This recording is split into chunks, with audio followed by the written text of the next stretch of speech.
Welcome back. This is Rory Laverty. We're on our day 2 of our literature readings. Today it's James Joyce's short story Araby from 1914. Joyce, the name may be known to you, though I'm not sure how much you've read by him. Joyce is probably best known for being the sort of first modernist writer. We'll talk about what that means a little bit as we go on, but he's also known for Ulysses and other great novels he's written.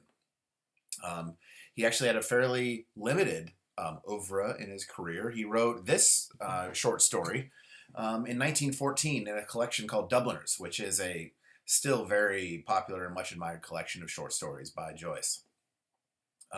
He also wrote A Portrait of the Artist as a Young Man, a thinly veiled autobiographical novel of his coming of age as an artist, as a writer, as well as the book you've probably heard of, Ulysses, which is a major achievement in the history of literature and really signaled a new type of writing. Ulysses followed one character for one day, even though it's a 700-plus page novel. And it really privileged the goings-on inside his head.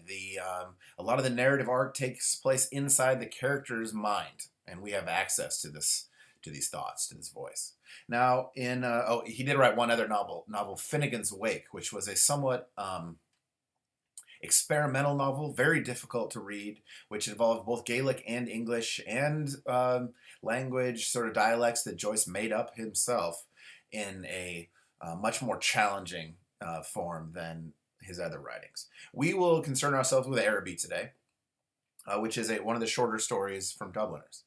Now, you can look if you've got our book, the Literature Human Experience book by Abkarian. It's on page 92, but you can find Araby online and elsewhere. We begin here with something we haven't seen yet, personification. And he's using personification or to give something inanimate personhood, a human characteristic. Sometimes it's an animal, but other times something inanimate, like a street. He's using personification in the larger attempt to create place or setting, the surroundings for the story, which can take on a more meaning than just context for where a story takes place. Now, here we start with, in the very first paragraph, North Richmond Street, being blind, was a quiet street except at the hour when the Christian Brothers School set the boys free. Now, on one hand, blind means a dead end. On the other, we have a sort of person-like character here in terms of place. The other houses of the street, conscious of decent lives within them, gazed at one another with brown, imperturbable faces. So here you can see how, in order to get a sense for place here, this young narrator is turning the places into people, into faces. So place is something you should start to notice here. Place does matter a lot here. In fact, in this story, it changes. Our look at the brown, imperturbable faces morphs into something a little bit different by the end of the story if you look in terms of how the author and this narrator, this first-person narrator, creates place as a viable character almost in the story.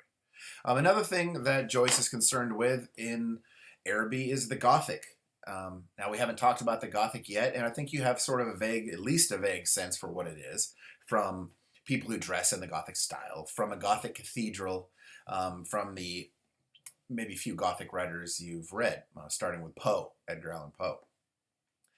In Joyce, we're not dealing with the Gothic in terms of the grand and almost awe-inspiring cathedrals of the Gothic period. We're not dealing with the Gothic in terms of the betrayal and murder and violent death, which we would often see in Poe's Gothic tales. But we're still dealing with Gothic themes, and that means being conscious of life and death and love and betrayal. It means using the Gothic colors of black, brown, gray, white, blood red, royal purple, perhaps. It means going into the depths and extremes of human experiences in terms of what we do to one another, what we think of one another, how we act toward one another, and the darker sides of it, let's say, often in terms of crimes or deaths, other dramas that are of high intensity. So he is trying to use the Gothic style here without necessarily having a killing or major betrayal, though I think there is some betrayal here in the story. Notice how he's doing that, how he's bringing in the Gothic, and why he would. What theme is he trying to enhance with Gothic imagery and with this personified sense of place that is very sort of dark, dreary, a lot of it. Let's see. I think a major theme, two of the major themes here. Let's start with desire, love. Our character is a young boy. He is pre-sexual. He is not thinking yet of women in sexual terms or in sort of what he'd like to do with them, but really more as objects of desire, of love. And as he repeats to himself, clasping his hands, "Oh love, oh love." He's getting into the roots of desire, of where we form this, where we learn it. Where do we learn to love? Where do we learn who we will desire and what that means? Where do we learn that when we have this object of desire, we need to do something for her, buy her something, give her some object that shows the depths of our feeling toward her. Part of that's wooing and seduction, though the boy here wouldn't necessarily know it as such.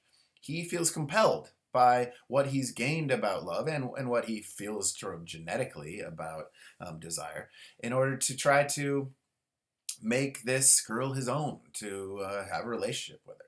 He wouldn't use those terms, of course. It's 1914 Dublin, but this is the object of his desire, Mangan's sister. She is his beloved, and she drives, or his feelings about her, drive a lot of the action in this. So on one hand, one big question is, what does he reveal about desire here? What does he reveal about, through the end, not just the start, but the end of this story, about how we love, what we do when we say we love, how we try to seduce and woo, what we're left with when we perhaps are disillusioned in some way of some of the little myths and fairy tales and illusions that we take to heart about love and about desire. Another one would be coming of age. Again, we talked about this in A and P, but as well, what does our narrator learn here? What does he see when it comes to his own actions, his own interpretations, his attempts to woo and seduce Mangan's sister? What does he learn about love, about the world, about himself when he travels to Araby, this bazaar, this sort of little country fair with exotic items that he travels to and imagines is going to be a lot more than it is. Also, when he overhears the banter between the shop girl, or the girl manning the booth at the bazaar, and some of her suitors.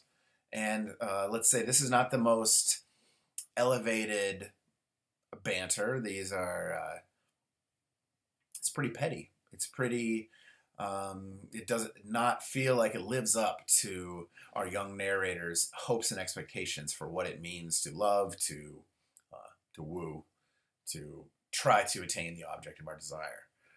Does this narrator come of age? Does he realize something? What he realizes, is it positive, or does it make him cynical? Does it turn him away from some innocence here, from something that might be even beautiful, something that we might even be able to remember from our own lives?